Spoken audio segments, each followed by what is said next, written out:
ओम अज्ञानतिमिरान्धस्य ज्ञानाञ्जनशलाकया चक्षुरुन्मिलितं येन तस्मै श्रीगुरुवे नमः। वन्देऽहं श्रीगुरो श्रीयुत्पदकमलं श्रीगुरून् वैष्णवांश्च श्रीरूपं साग्रजातं सहगण रघुनाथान्वितं तं सजीवं साद्वैतं सावधूतं परिजन सहितं कृष्ण चैतन्य देवं श्रीराधा कृष्ण पादान् सहगण ललिता श्री विशाखान्वितांश्च तमादिदेवं करुणानिधानं तमालवर्णं सुहितावतारम् अपार संसार समुद्र सेतुं भजामहे भागवत स्वरूपम्। हे देव हे दैत हे भुवनैक बंधो हे कृष्ण हे चपल हे करुणैक सिंधो हे नाथ हे रमण हे नयनाभिराम हा हा कदानुभवितासि पदं दृशोर्मे। श्री कृष्ण चैतन्य प्रभो नित्यानंद श्री अद्वैत गदाधर शिवसदि गौरभक्त वृंद। हरे कृष्ण कृष्ण कृष्ण हरे हरे, हरे राम राम राम हरे हरे। हरे कृष्णा। सर्वप्रथम मैं अपने गुरुपाद पद ओम विष्णुपाद अष्टोत्तर शत श्री श्रीमद् भक्ति वेदांत माधव गोस्वामी महाराज के चरण कमलों में अनंत कोटि दंडवत प्रणाम ज्ञापन करता हूं। हम लोग श्रीमद् भागवत महापुराण में चतुर्थ स्कंध में ध्रुव जी का चरित्र श्रवण कर रहे हैं। किस प्रकार ध्रुव जी को लेने के लिए वैकुंठ से विमान आया है और उसमें भगवान के दो पार्षद हैं, नंद और सुनंद। जब ध्रुव महाराज ने इस प्रकार देखा तो हड़बड़ाहट में वो उनका अभिनंदन करना भी भूल गए, उठकर सहसा खड़े हो गए हाथ जोड़कर, क्योंकि मन तो उनका भगवान में तल्लीन है, भगवान के अंदर लीन है वो। तो सिर नीचे हुए जब खड़े हैं तो मुस्कुराते हुए दोनों पार्षद ध्रुव जी के पास आए और उनसे कहे कि हे राजन, आप सावधान होकर हमारी बात सुनो। आपने 5 वर्ष की अवस्था में भगवान को प्रसन्न किया था, हम उनके सेवक हैं, आपको हम उनके धाम में ले जाने के लिए यहां आए हैं। तो आपने उस विष्णु पद को प्राप्त किया है जहां पर बड़े बड़े ज्ञानी लोग भी उसको प्राप्त नहीं कर सकते। सूर्य चंद्रमा इत्यादि ग्रह उसकी परिक्रमा करते हैं और आपके पूर्वजों में भी कभी कोई वहां पर नहीं पहुंच सका। तो इसलिए आप इस पर चढ़ने योग्य हैं, आप इस पर विराजमान होइए। ऐसा कहते ही ध्रुव महाराज ने ऐसा नहीं कि एकदम से चढ़ गए हो, जाकर प्रणाम उनको स्नान किया, वहां पर संध्या वंदन किया, वहां पर जो मुनि थे बद्रिक आश्रम में उन सबको प्रणाम किया, उनका आशीर्वाद लिया, विमान की परिदीक्षिणा की, पार्षदों को प्रणाम किया और फिर दिव्य स्वरूप धारण किया, चिन्मय शरीर। तो ध्रुव महाराज का जो शरीर था, जड़ शरीर, वही चिन्मयत्व को प्राप्त हो गया, क्योंकि उनका लिंग शरीर भंग हो चुका था। तो इस प्रकार से उस दैदीप्यमान और शरीर के साथ अपने विग्रह के शरीर को जब देखा तो वहां पर चढ़ने के लिए जब वो तैयार हुए तो उनके सामने मृत्यु आ गई। मृत्यु ने कहा, महाराज बिना मरे, बिना इस स्थूल शरीर को छोड़े हुए तो कोई वहां पर नहीं जाता है उस लोक में।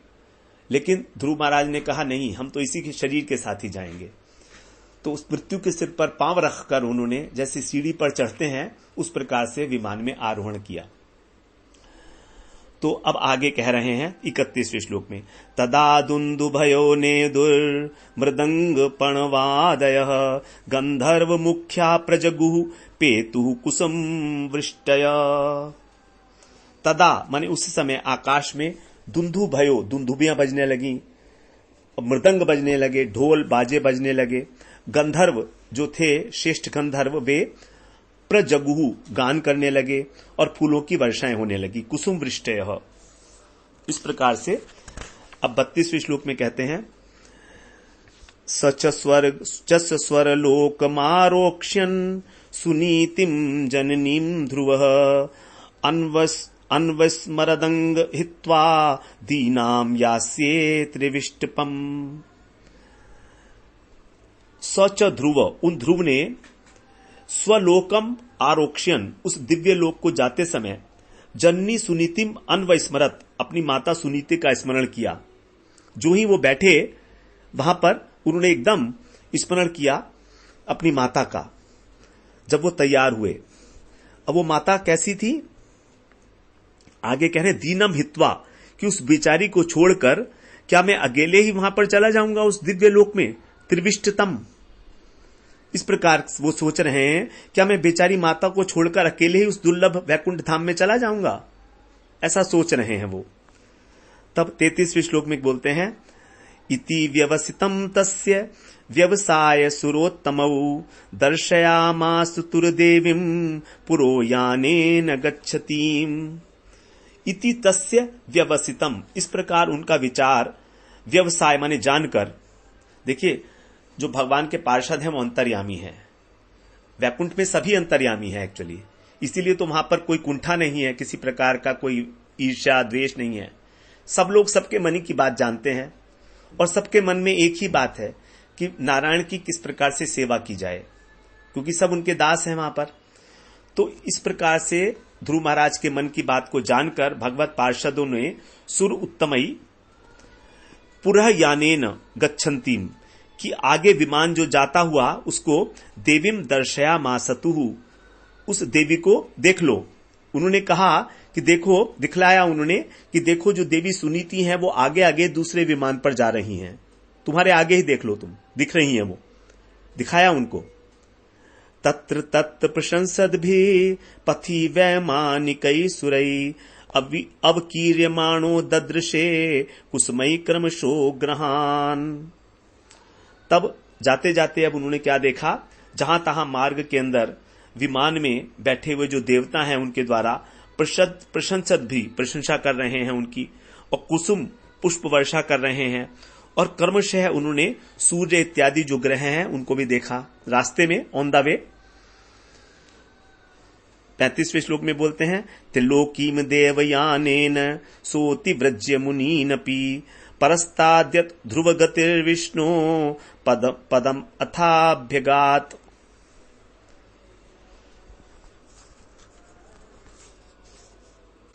तो यहां कह रहे हैं देवयानेन, उस दिव्य विमान से उन्होंने त्रिलोकी मुनीन अपि, जो त्रिलोकी है भू भुव स्व, और मुनीन जो सप्तऋषि हैं उनको भी अतिव्रज्य माने पार करके, परस्तात माने उनसे ऊपर जो ध्रुव गति है स्थिर रहने वाला विष्णु पदम, जो भगवान विष्णु का स्थान है ध्रुव लोक, वे अथ अभ्यगात, वहां पर पहुंच गए। इस प्रकार से वो सप्तऋषि मंडल से भी ऊपर भगवान के विष्णु धाम में, नित्य धाम में पहुंचे, और इस प्रकार उन्होंने एक अविचल गति प्राप्त की। 36वें श्लोक में कहते हैं, यद भ्राजमानम स्वरुचैव सर्वतो लोकाश्रयो यनु विभ्रजान्त एते यन्नाव्रजन् जन्तुषु येननुग्रहा व्रजन्ति भद्राणि चरन्ति ये निशम्। यत् स्वरुचा एव, जो अपनी कांति से ही सर्वतः भ्राजमानम, चारों ओर प्रकाशित है, ऐसा वो लोक है ध्रुव लोक। एते त्रय लोका, ये तीनों लोक जो हैं इसी के प्रकाश से प्रकाशित हैं, उस ध्रुव लोक से। जो भू भुव स्व है, ये तीन लोक हैं, ये उसी के प्रकाश से प्रकाशित हैं, और इसमें वे लोग नहीं जा सकते जो प्राणियों पर जंतुषु अननुग्रह दया नहीं करते, यत न व्रजन, वो वहां नहीं जा सकते, जो प्राणियों पर दया नहीं करते। ये अनिशम, और जो रात दिन शुभ कर्म करते हैं, भद्राणी चरंती व्रजंती, वे ही वहां पर जाते हैं।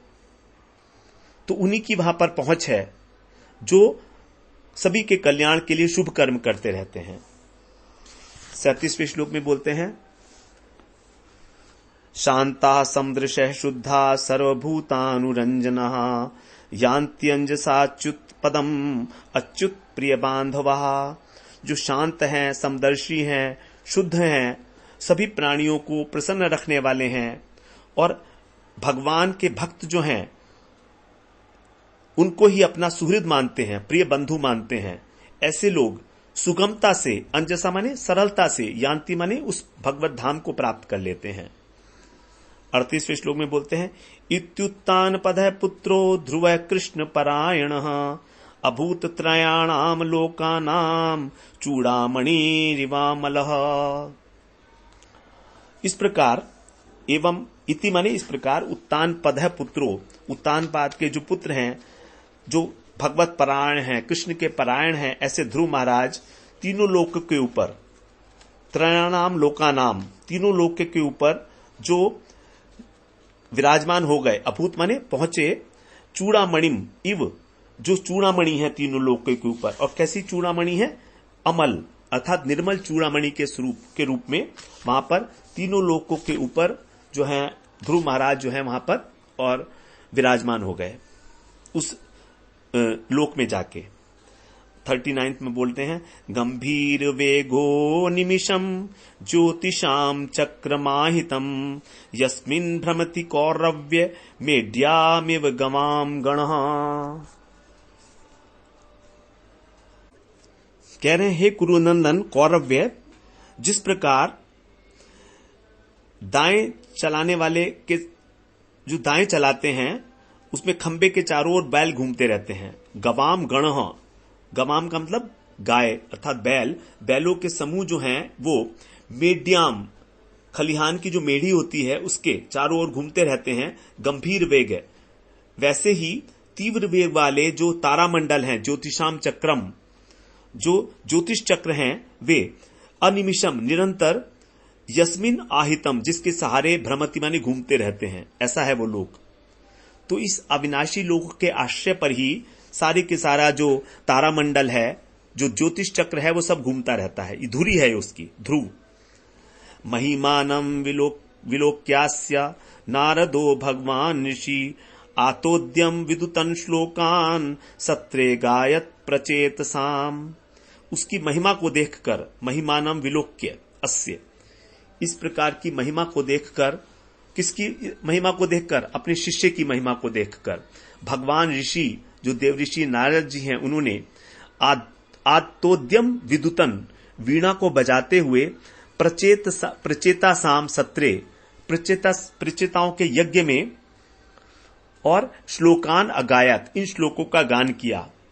ये 3 श्लोक गाए नारद जी ने वहां पर प्रचेताओं की यज्ञशाला में। नारद जी के द्वारा जो ध्रुव महाराज की महिमा को गाते हुए, बखान करते हुए 3 श्लोक हैं, अब उसका हम लोग आगे श्रवण करेंगे। तो ये जो ध्रुव जी की कथा है, ये नारद जी सुना रहे हैं। नारद जी सुना रहे हैं कि देखो, मेरा एक शिष्य था, उसका नाम था ध्रुव, और उसने देखिए किस प्रकार से जो है भगवान के लोक को प्राप्त किया है। क्योंकि सदगुरु का यह स्वभाव है भाई, सदगुरु को अगर सद शिष्य मिल जाए तो वो भी कितना प्रसन्न होता है, अपने शिष्य की महिमा का गान करता है। तो वास्तव में शिष्य की महिमा का ज्ञान करने से और गौरवान्वित तो स्वयं ही हो रहा है ना, वो जो गुरु है वही गौरवान्वित हो रहा है। तो शिष्य जो है वो गुरु का गौरव बढ़ाता है। इसीलिए इतने कम समय के अंदर और भगवान की प्राप्ति की है ध्रुव महाराज ने, उसी का आगे गान किया जाएगा। अब आगे 41वें श्लोक में नारद जी बड़े प्रसन्न हुए हैं ये सब देखकर। नारद उवाच नूनम सुनीते पतिदेवतायास तपः प्रभावस्य सुतस्य ताम गतिम दृष्ट्वाभ्युपायानपि वेदवादिनो नैवाधिगंतुम प्रभवन्ति किम नृपः। कह रहे हैं निश्चित रूप से, ननु माने निश्चित रूप से, जो पतिव्रता सुनीति हैं उनके तप के प्रभाव से ध्रुव महाराज ने, उनके पुत्र जो हैं, उन्होंने उस गति को प्राप्त किया है। गतिम दृष्टवा, उस गति को उन्होंने जो गति पाई है उसकी तपस्या के द्वारा शक्ति संचित करके, जो भागवत धर्मों की आलोचना करके अभ्युपायान साधन भजन करते हुए भी वेदवादिन है, वेदवादी मुनिगण भी उसको नहीं पा पाते। अधिगंतुम नैव प्रभवंती, वे समर्थ नहीं होते। किम नृपः, फिर राजाओं की तो बात ही क्या, राजा तो क्या समर्थ होंगे जब बड़े बड़े ऋषि मुनि भी उस स्थान को नहीं पा पाते। अब आगे कह रहे हैं 42वें श्लोक में, यह पंचवर्षो गुरुदार वाक्षरैर भिन्नेन यातो हृदयेन दूयता वनम मदादेश करो जितम प्रभुम जिगाय तद भक्त गुणई पराजितम।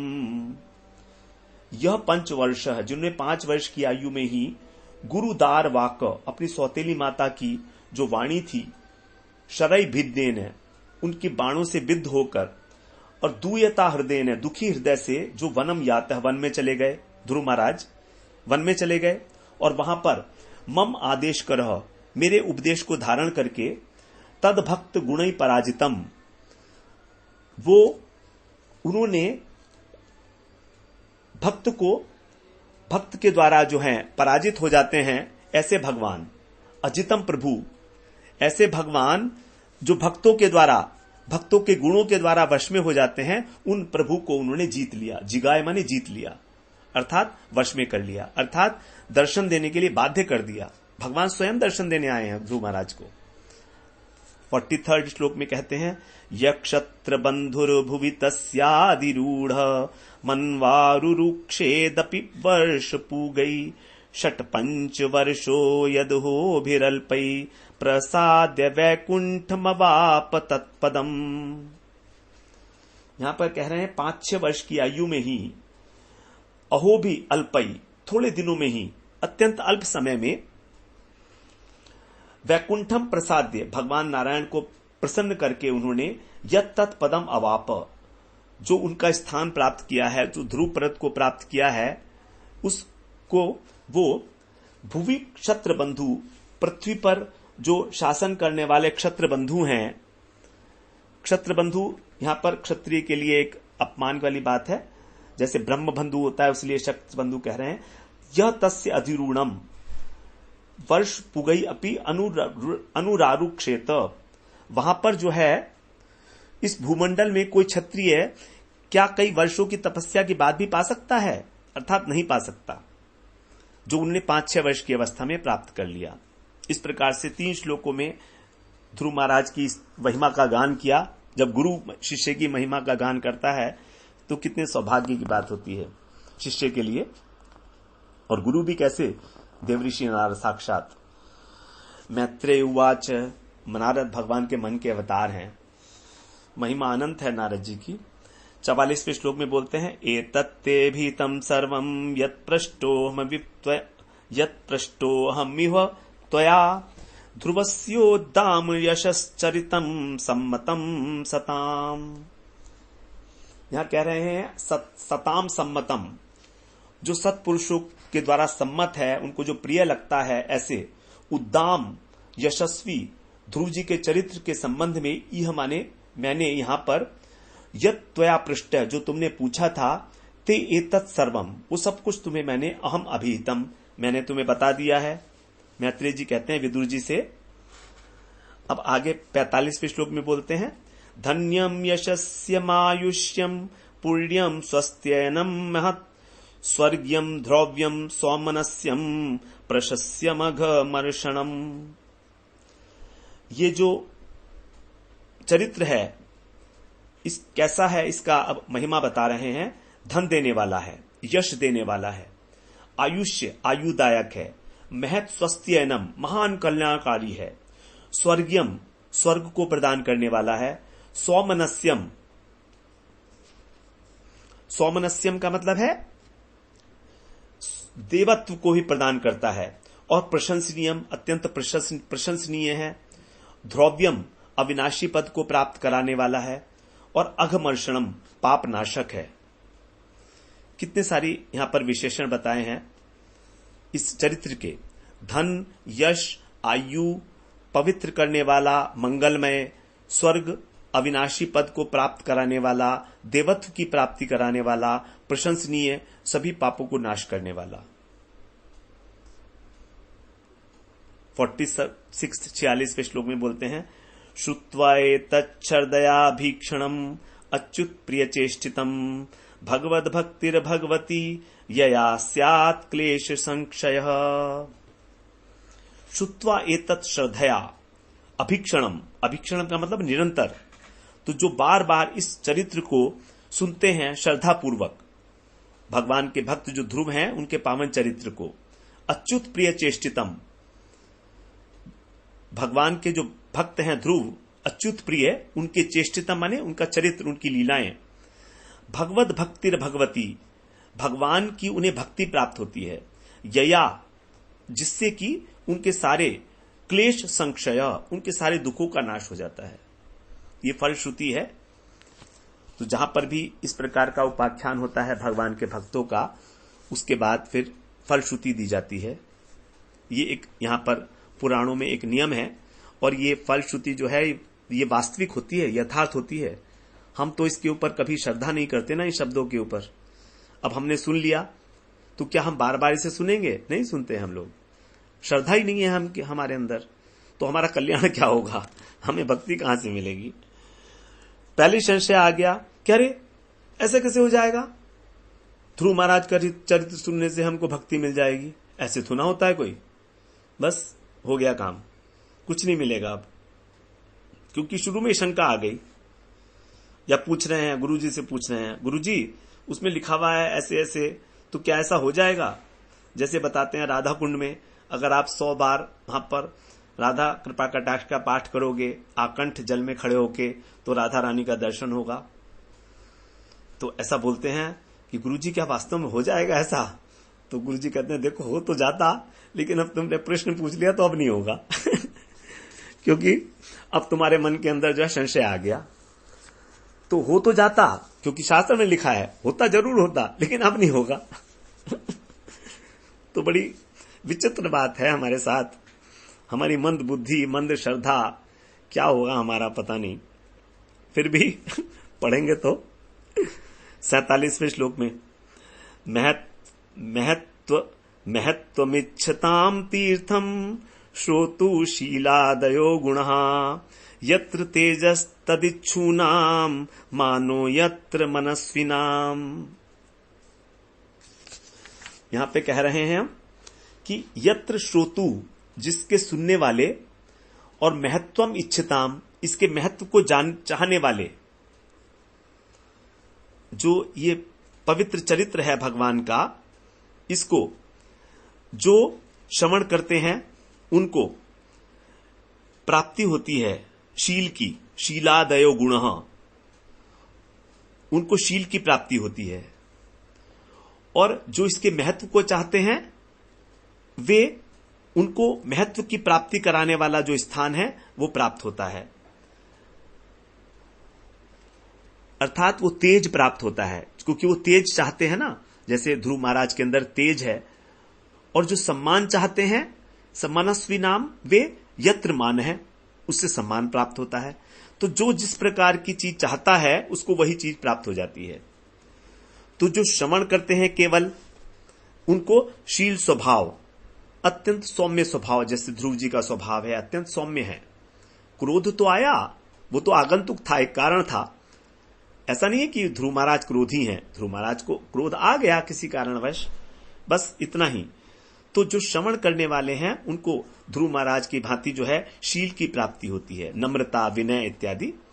और जो इसको महत्व चाहते हैं उनको महत्व मिलता है, अर्थात मान सम्मान मिलता है, उनको इंपॉर्टेंट पद मिल जाता है। जो तेज चाहते हैं उनको तेज मिलता है, और जो मान चाहते हैं उनको मान मिलता है। अब 48वें श्लोक में बोलते हैं, प्रयतः कीर्तयेत् प्रातः समवाये द्विजन्मनाम सायं च पुण्य श्लोकस्य ध्रुवस्य चरितम महत्। ऐसे जो ध्रुव महाराज हैं वे पवित्र कीर्ति हैं, उनका जो महान चरित्र है उसका जो प्रातः को और साय को ब्राह्मणों के जो समाज में द्विजन मनाम, तो जो द्विजाति कौन है? ब्राह्मण। तो ब्राह्मणों के समाज में प्रातः और साय जो पुण्य श्लोक अर्थात पुण्य कीर्ति ध्रुव महाराज के पावन चरित्र को प्रयतः माने प्रयत्न पूर्वक अर्थात एकाग्र चित्त से कीर्तन करना चाहिए। कीर्तयेत यहां पर जो है आज्ञावाचक है, कीर्तन करना ही चाहिए। 49वें श्लोक में बोलते हैं, पौर्ण्यमास्यां सिनीवाल्यां द्वादश्यां श्रवणेऽथवा दिनक्षये व्यतिपाते संक्रमेर्क दिनेऽपि वा। कब कब इसका हमें करना चाहिए? तो भगवान के जो भक्त हैं पूर्णिमा को, सिनेवाल्या अमावस्या को, द्वादशी को, अथवा श्रवण नक्षत्र में, श्रवण नक्षत्र हो सावन के महीने में, दिनक्षय यदि तिथि क्षय हो रही है, ऐसे कुछ समय होता है जब तिथि क्षय हो जाती है, अथवा व्यतिपाते, व्यतिपात योग में, व्यतिपात भी एक प्रकार का योग है जो अच्छा नहीं माना जाता है, संक्रमे संक्रांति में, अथवा अर्क दिने रविवार को। अर्क का मतलब होता है संडे, सूर्य, अर्क का मतलब होता है सूर्य। तो रविवार को आगे कहते हैं 50वें श्लोक में, श्रावयेच्छ्रा श्रद्धानानां तीर्थपाद पदाश्रय ने तीर्थपाद पदाश्रय न इच्छन् तत्रात्मनात्मानं संतुष्ट इति सिद्ध्यते। जो श्रद्धालुओं को श्रद्धालु पुरुषों को इन अवसरों पे जो ऊपर बताए गए तीर्थपाद पदाश्रय, भगवान के चरणों की शरण लेकर, अर्थात भक्ति भाव से पूर्ण होकर, आत्मानम अपने आप को संतुष्ट करते हुए, अपनी आत्मा में संतुष्ट रहकर, तत्र न इच्छन, इसका मतलब है कि वहां उस कथा को ना सुनने चाहने वालों को भी श्रावेत सुनाए, इति सिद्ध्यति, इस प्रकार ही सिद्ध हो जाता है।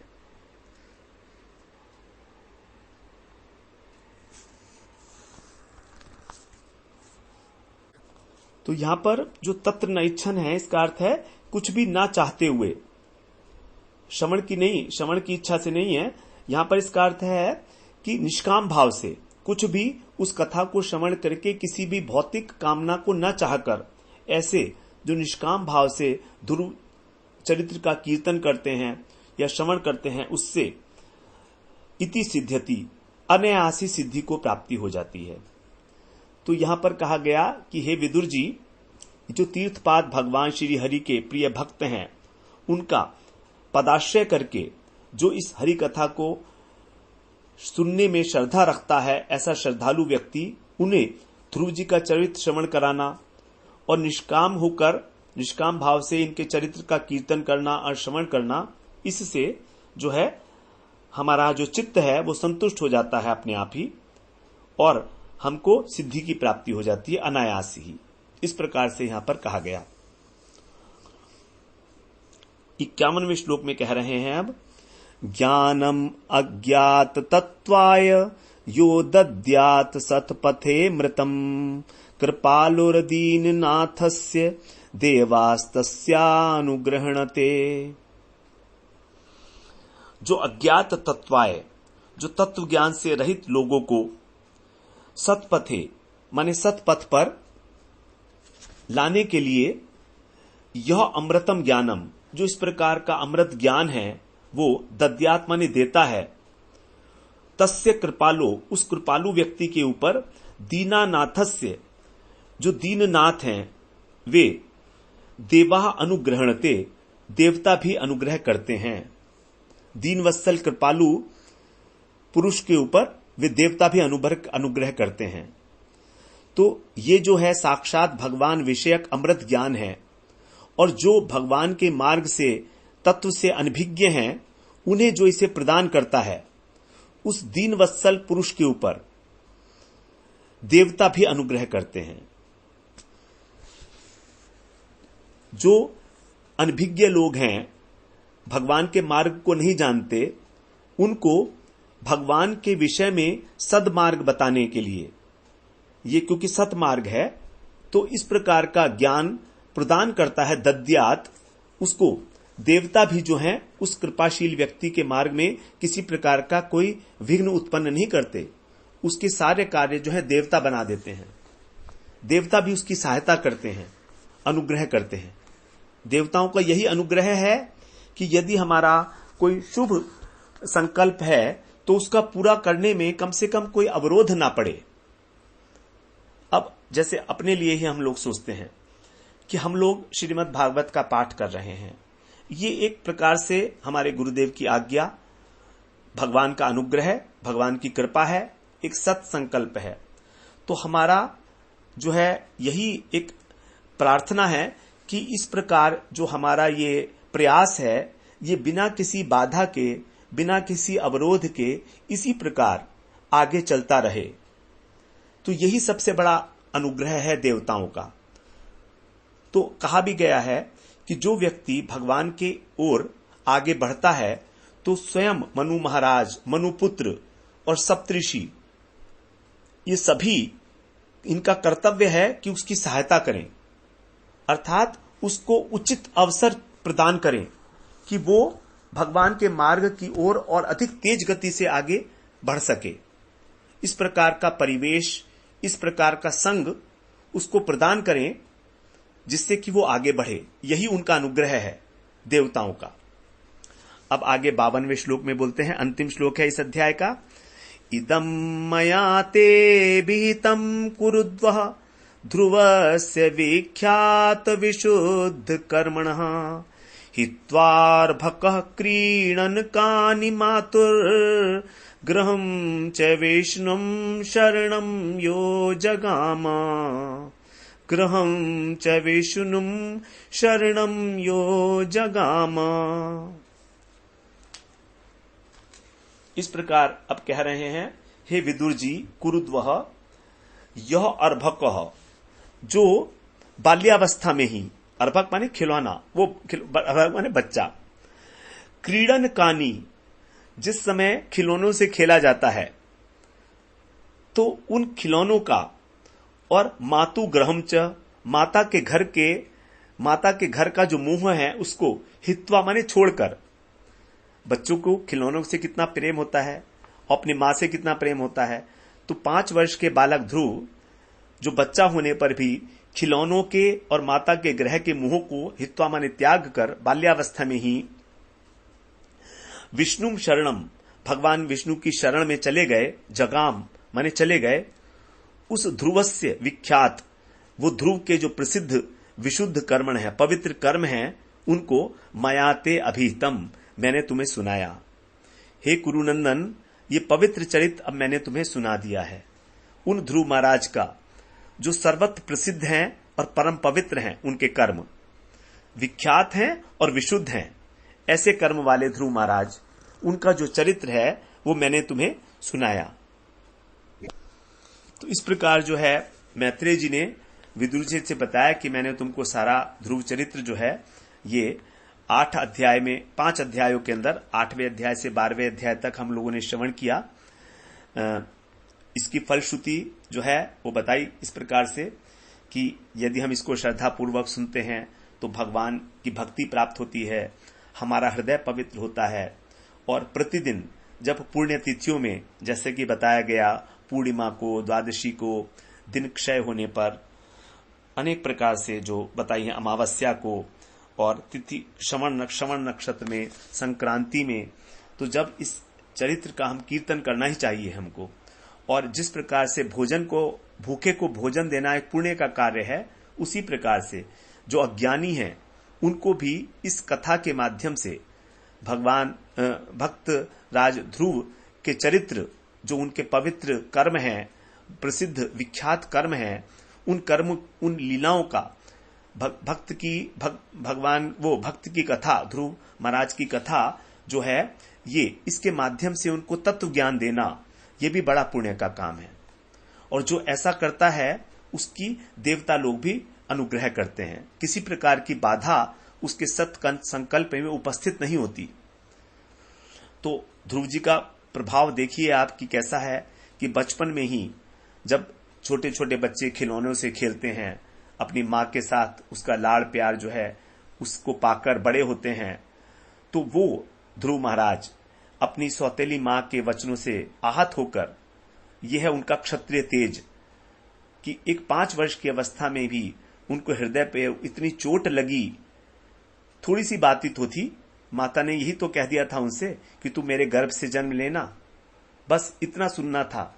और ध्रुव महाराज का एकदम क्रोध जो है बहुत बढ़ गया, तो रोते रोते वो अपनी मां के पास गए और मां ने कहा, सुनीति जी ने, जो एक सद माता का कर्तव्य है कि तू भगवान का भजन कर, तेरी सौतेली माता ने तुझे ठीक ही कहा है।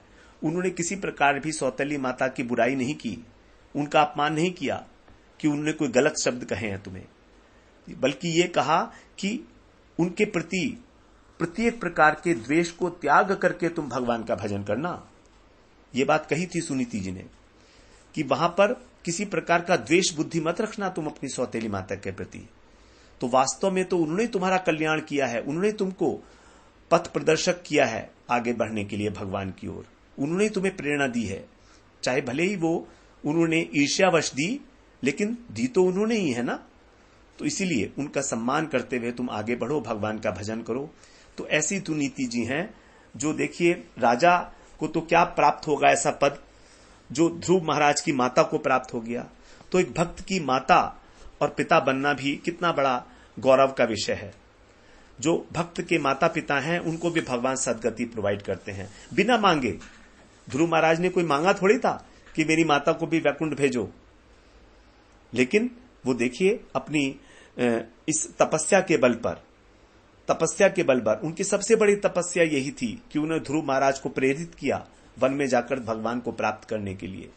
तो जो इस प्रकार से भगवान का भजन करने के लिए भक्तों को प्रेरित करता है, उसको भी भगवान नहीं भूलते, क्योंकि भगवान के रास्ते पर ही उन्होंने आगे बढ़ाया उसको। तो बड़ी सुंदर कथा है, बहुत सारी यहां पर शिक्षाएं हैं हम लोगों के लिए समझने जैसी। ध्रुव महाराज सकाम भक्त थे, तो सकाम भक्त होते हुए भगवान का विमान उनको लेने के लिए आ रहा है, भगवान के पार्षद आ रहे हैं। और यदि निष्काम भाव से भगवान का भजन किया जाएगा तो आप सोचकर देखिए ना, ध्रुव महाराज तो सकाम भक्त हैं, जिसको गीता में कहा गया अर्थार्थी, आर्तो जिज्ञासु च अर्थार्थी, ज्ञानी, है ना। 4 प्रकार के भक्त गीता में बताए गए हैं, तो उसमें ये अर्थार्थी भक्त हैं, अर्थात जो अर्थ की कामना कर रहे हैं। इसीलिए इनका जो उपाख्यान है अर्थ संबंधी, अर्थ प्रधान सृष्टि प्रकरण के अंदर आया है। 5 ज्ञानेन्द्रिय हैं हमारी, 5 कर्मेंद्रिय हैं, इसे 5 अध्याय के अंदर ही इस जो अध्याय को सीमित किया गया। तो जो सकाम भक्त ध्रुव महाराज के लिए वैकुंठ से विमान आ सकता है, तो यदि निष्काम भाव से भगवान की उपासना की जाएगी और यदि मधुर भाव से भगवान की उपासना की जाएगी, अपना सब कुछ मानकर, अपना परम प्रेमास्पद मानकर, भगवान की सेवा वासना से प्रेरित होकर, तब क्या भगवान स्वयं ही नहीं आएंगे? तब तो भगवान स्वयं ही आ जाएंगे। जैसे गोकर्ण जी को लेने आए थे भगवान स्वयं। गोकर्ण जी ने कोई कामना नहीं थी, जब उन्होंने भागवत सुनाई थी तो गोकर्ण जी को स्वयं भगवान लेने आए थे। और गोकर्ण जी के साथ साथ जितने लोग भी वहां पर उनकी कथा सुन रहे थे, उन सबको भी भगवान ने कहा विमान पे चढ़ने के लिए। तो भगवान स्वयं उनको लेने के लिए आए थे। यह है भागवत की महिमा, यह है भक्तों के चरित्र की महिमा। बहुत सारी बातें हैं ध्रुव महाराज के विषय में जो चिंतनीय विषय हैं। जब हम गहराई से सोचते हैं तो ये सारी बातें हमारे हृदय पटल पर जो हैं बार बार स्फुरित होती हैं। यही वास्तव में मनन है। तो जिस प्रकार अब आगे हम और इसमें श्रवण करेंगे, पृथु महाराज का चरित्र है, बड़ा सुंदर चरित्र है, वो भी बहुत सारी उसमें बातें मनन करने योग्य हैं। तो तभी हम वास्तव में इस भागवत के विषय को हृदयंगम कर सकते हैं, आत्मसात कर सकते हैं। आगे फिर हम अगला जो हमारा प्रकरण होगा वो धर्म अर्थ काम, काम प्रधान सृष्टि प्रकरण होगा 13वें अध्याय से। उसको हम लोग अगले सत्र में आरंभ करेंगे 13वें अध्याय से। वांछा कल्पतरुभ्यश्च कृपा सिंधुभ्येव च पतितानां पावनेभ्यो वैष्णवेभ्यो नमो नमः।